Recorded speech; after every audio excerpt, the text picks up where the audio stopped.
মৌলানা বদরুদ্দিন আজমল দুইবার করে দুইটা বড় ভুল করেছিল আর দুবার মাপ চেয়েছিল। ভুল তো ওনার হিসাব ছাড়া হয়েই থাকে, কিন্তু দুইবার এমন ভুল করেছিল জেলে যাওয়ার মতো অবস্থা হয়েছিল।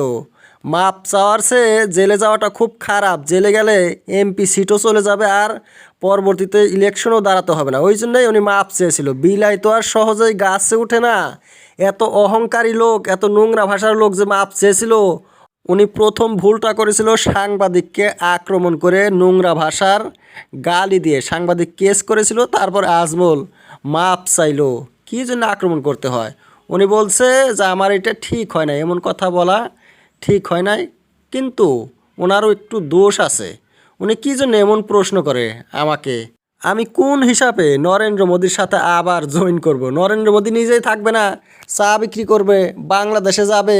কিন্তু সাংবাদিকরা প্রতিবাদ করেছিল আসামে এবং দিল্লিতে বদরুদ্দিন আজমলের এই ঘটনা নিয়ে। আসামের অন্য জায়গায় নিন্দাও করেছিল, হাইলাকান্দিতে পোড়া দিয়েছিল ওনার ইফিজি। ওনার দ্বিতীয় ভুলটা ছিল ভারতের মহিলাদেরকে উনি অসম্মান করেছিল। বলছিল হিন্দুদের বিয়া করার আগে 2-3টা করে অবৈধ স্ত্রী থাকে, তাদের বাচ্চা হয় না। আমরা সে ভালো, আমাদের অল্প বয়সে বিয়া হয়।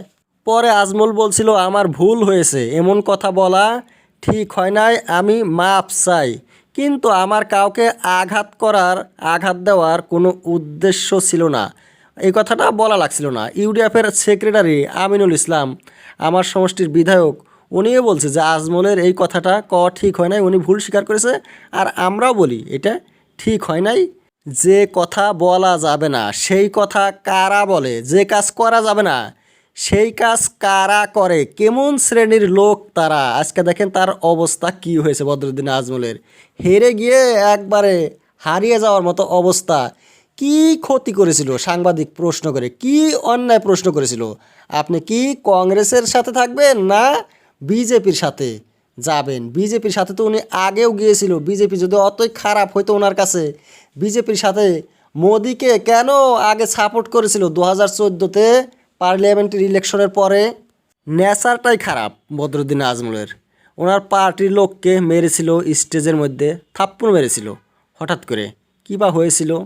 একজন এত বড় নেতা, সম্মানীয় জ্ঞানী মানী ব্যক্তি, তাদের যদি হাত উঠে, তাদের যদি জিভা লড়চড় করে, কোনো দ্বিধাবোধ হয় না, তারা কেমন নেতা?